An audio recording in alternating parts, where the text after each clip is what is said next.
Hey, it's Elizabeth Brown, the Kitchen Vixen, and yes, I've been on a hiatus. I had COVID for just 3 days, but I had residual symptoms, so I was out of work for a couple weeks and still working out. Once I was off of quarantine, I started running or biking, and I would go to a private gym twice a week. So much less activity than I'm used to. So I'm just getting back into like all the activity that I was doing previously, and I'm going to be going to another gym on the side, like on my way to work. So that's like a whole new routine.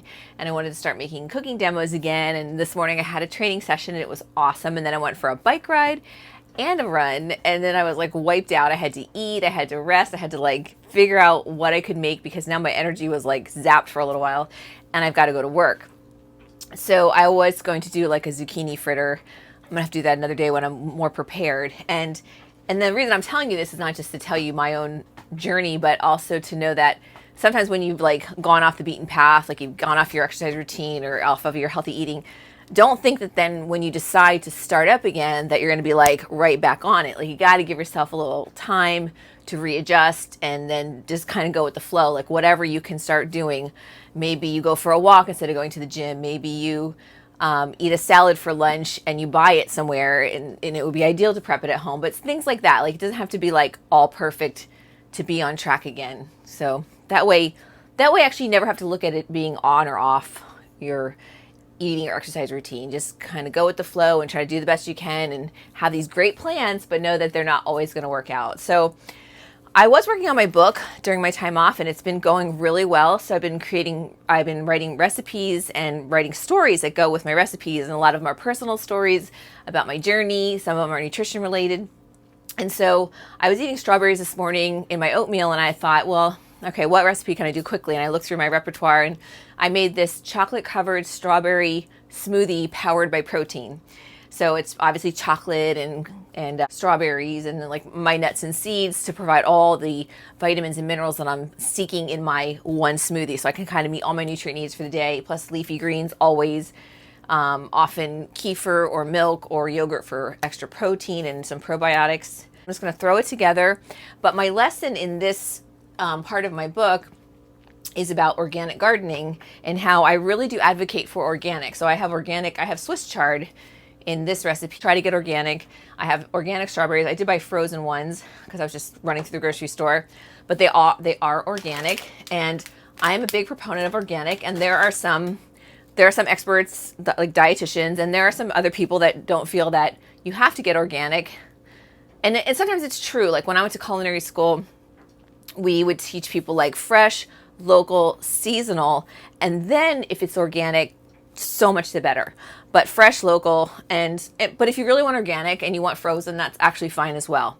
So that's what I opted for. And the thing about organic is that those are plants that are grown without the assistance of traditional chemical pesticides, and they're grown in a way like where they promote companion crops. So it's like having a helpful neighbor, like, oh, my neighbor makes soup and then she shares it with me when I'm sick. So, hey, that's a great companion, They have crop diversity, so they rotate the crops so that, so crops do take certain nutrients from the soil and put some nutrients back. But if you rotate, then it's a give and take all the time. See how that even works in real life? And they do composting. My dad had organic gardening back in the 70s, and he always composted. It was really gross. It was like everything was thrown at one end of the garden, all the scraps and whatever, and then you just like till it and put it into the soil. But he had great strawberries and great produce, and allowing the field to go fallow. So like, every 7 years they say like, don't grow anything there, and let's let the soil regenerate itself. So let's get started. So I've got like some nice red and green leafy greens. So I have Swiss chard. I'm just going to throw that in my smoothie. And then I've got my organic strawberries. So it's like about 2 cups of leafy greens, a cup of organic strawberries, a cup of yogurt, Greek yogurt, so it's more protein. This whole smoothie, when all is said and done, is like almost 600 calories, and because of the yogurt being more protein than the milk, which I used milk in my analysis, probably we're talking like 60 grams of protein. So this isn't something I'm going to drink all at once, and I already had a really big breakfast. So this will be like my all-day sip and work concoction. a scoop of protein powder. I use chocolate whey for this because, you know, the chocolate covered strawberries, a tablespoon of nutritional yeast for those B vitamins. So when we're turning our food into energy and we're refueling our muscles and we're giving our brain energy and our eyes and everything that needs to work all day long, we want those B vitamins because they're involved in all the energy processes. So I always use nutritional yeast for the extra Bs. I have molasses. I'm almost out of molasses. So the molasses I actually use in my sports drink in the morning, but it's going to provide magnesium, manganese, selenium, calcium, iron. I think those are the main ones. Potassium, phosphorus. So like just everything. Molasses is an extract of sugar. Like when they process white sugar, this is what they take off. This is the good stuff, blackstrap molasses. So I had some of that.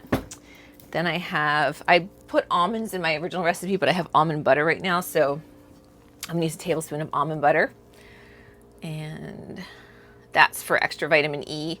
So this is probably one of the best sources of vitamin E. I think sunflower seeds are a little bit better, but I'm just trying to give some different sources with extra protein and extra vitamin E because it's essential.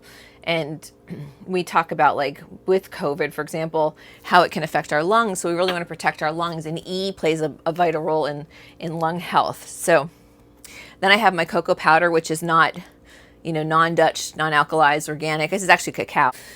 So there's extra magnesium in that, and you can't get enough magnesium. Again, that's involved in your energy processes. It's involved in your body's own antioxidant defense system.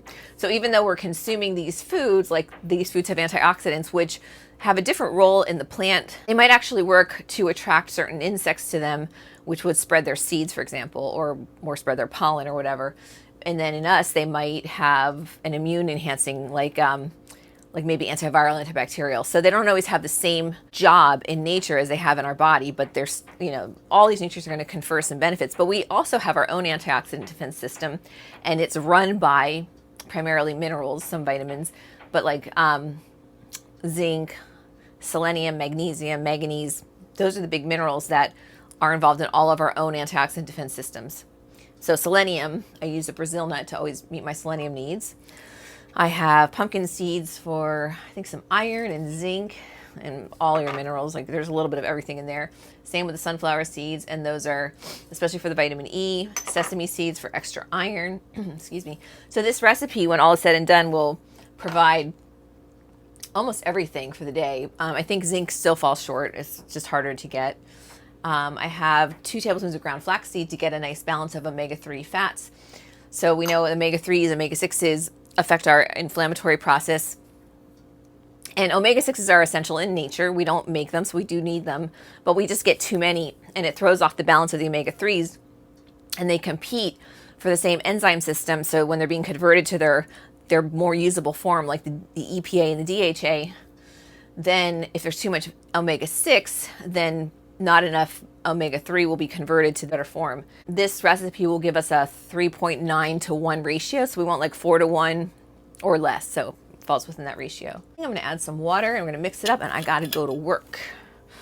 I have a lot of work to do, but so the one good thing about COVID was I was working a cajillion hours and ended up giving up some of my jobs. I had multiple consulting jobs plus a full-time job, and one of them that I didn't want to give up wanted a different dietitian. Not taking it personally, it was they liked this other dietitian they had before. Another job, I was like, yeah, I don't feel like going there anymore. So now I'm down to like basically 1 part-time, 1 full-time job. Still a lot, but it's more manageable. And so that was like a benefit for me. And I feel like more calm, and I'm focusing more on my workouts and writing my book, and I just really want to get it finished. So this is part of it. My cats are fighting right now. I'm going to post the video, but I'm probably going to defer writing about it. Maybe I'll just put the recipe, but not everything, because it's going to be in my book, and I want to sell my book. Here we go. Okay, now, this is not something I usually do, but I'm just going to put all my dishes in this sink because I'm really running late. I only have a few dishes, though. I did all my dishes from the morning. And I actually like doing chores when I get home from work. It kind of helps me unwind, and I clean up after my cats and all that stuff. That's a lot of information, but okay. So it's always a little too much. So a lot of times I just fill this up, and then I put the rest in a jar. And that's it. I'm going to work. I don't have a song. I need an organic gardening song. Old MacDonald had a farm. I'm going to work. Bye, have a good day.